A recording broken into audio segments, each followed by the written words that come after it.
Hello,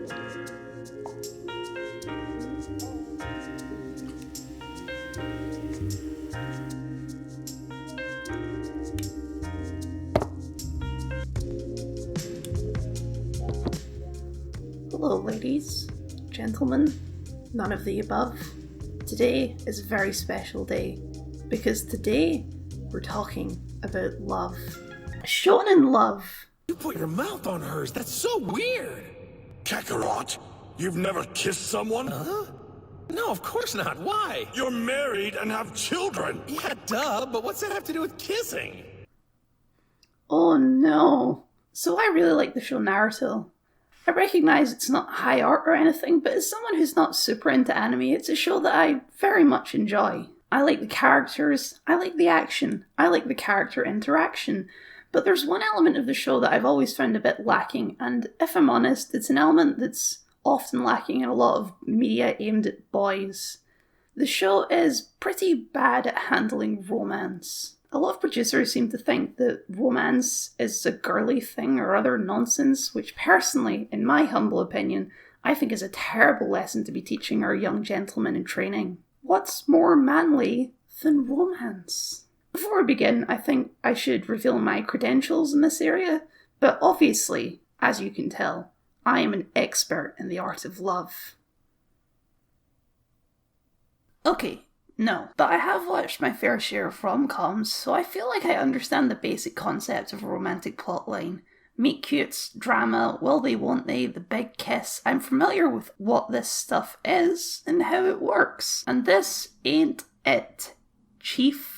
Just for fun, let's follow one of the primary romance subplots throughout the series. Hinata has a crush on Naruto. We understand this from the very first second we see her. Naruto is completely oblivious, and he fancies Sakura. Sakura couldn't care less because she has a crush on Sasuke, and he couldn't care less because he's an anime sad boy. A classic setup, to be sure. Lots of different dynamics to play with, an intricate web to unfurl, but they don't really. This dynamic remains pretty much exactly the same until about halfway through Shippuden, about 100 hours of real life time later, and even then it still doesn't really change. Hinata finally reveals her feelings to Naruto in a big dramatic moment, and then very nearly dies, causing Naruto to fly into a rage bigger than we've ever seen before, and the worst he ever gets in the whole series, and then they never talk about it again. How you doing, Hinata? Just standing there off to the side? That's great. Hey Naruto, you do know that this girl over here basically sacrificed herself for you and confessed her love? You don't want to have a conversation about it, maybe?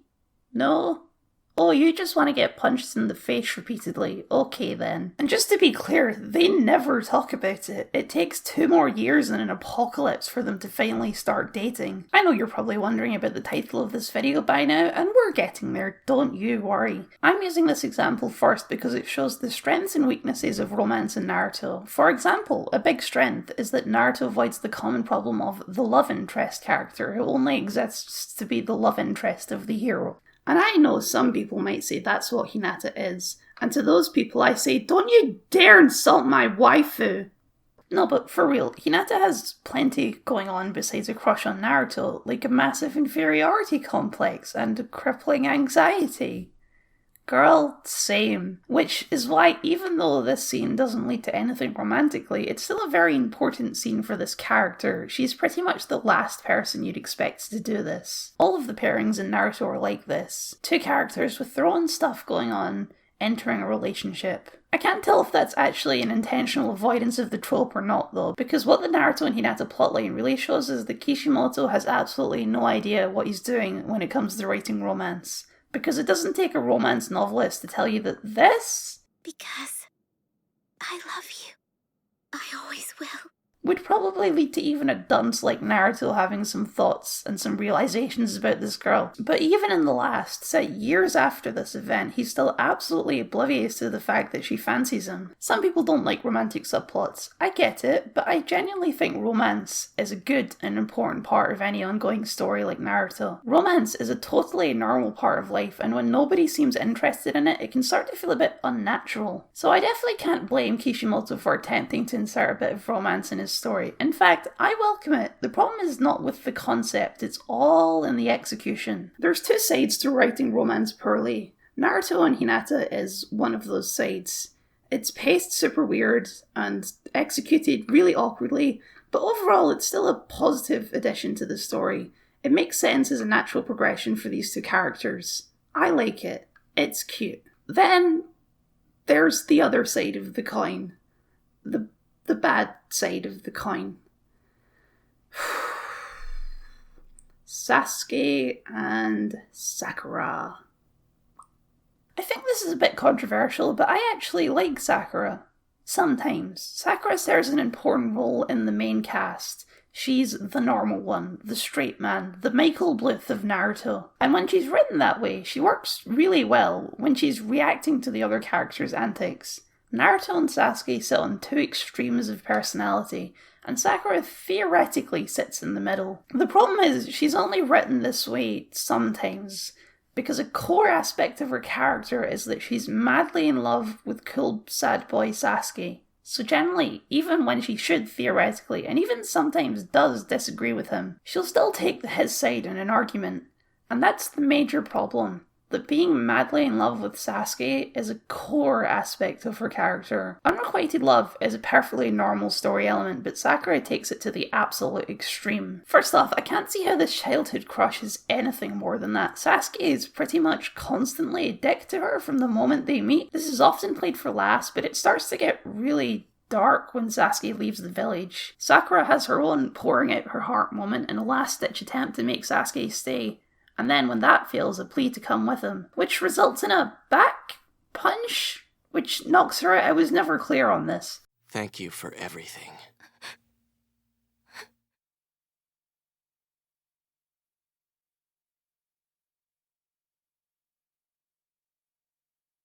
Now, I feel like reasonably this is the point when you realise the relationship isn't quite working out and you try to move on. But Sakura never does this. Even as things get worse and worse, she makes a pleading case to Naruto to bring Sasuke home, although what she expects to happen when he does get back, I have no idea. Every time she sees Sasuke in Shippuden, she freezes. Even when she's talking the talk, when she's planning to kill Sasuke herself, she freezes, and she very nearly dies because of it. He'd have killed her right here if it wasn't for Kakashi. Later on, when Sasuke reveals his master plan to unite the world against him and live as a lonely supervillain, she once again tries to persuade him to stop with the power of love, and fails again. Because of course it does. If anything has been proven by Shippuden so far, it's that Sasuke doesn't care about her. And yet, after all of this, they end up married in the end. I'm sorry. Sorry? For what?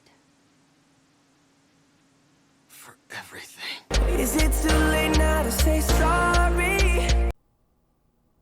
I obviously can't speak for everyone, but I think this specific story element is what caused so much animosity towards Sakura. Pretty much all throughout Shippuden, you end up shouting at the screen, "Girl, get over it! He's not worth it. You can do so much better than the literal murderer who's tried to kill you several times and has literally said he doesn't care about you." Probably Sakura's best arc in the series is the first arc of Shippuden, because it's not all about Sasuke. We get to see Sakura doing things other than obsessing over Sasuke, and yeah, she's kind of a badass. She cures Konkuro, she helps take down Sasori. She does more in this arc than Naruto does. I know most people don't watch filler, but this is the Sakura we get to see in filler arcs too. She's actually pretty cool when she's not endlessly moping over Murder Man McHates-her-face. Her entire character changes when Sasuke's around, and you know what? That could be fine. Theoretically, that isn't a bad story element. If your intention is to make the audience feel annoyed and frustrated at Sakura because she won't learn and she won't move on, then you can do that. But if that's the case, you have to have the moment when she understands this. When she realises that the guy she's been pursuing throughout the whole series isn't actually worth it. That he's actually just a massive prick to her. Instead of flirting, why don't you practice your jutsu and make the team stronger? Let's face it, you're actually worse than Naruto. You haven't changed. You're still annoying. Don't do it, Sasuke. You really are. still incredibly annoying. This is a trip to atone for my sins, and my sins have nothing to do with you. Instead, they get married.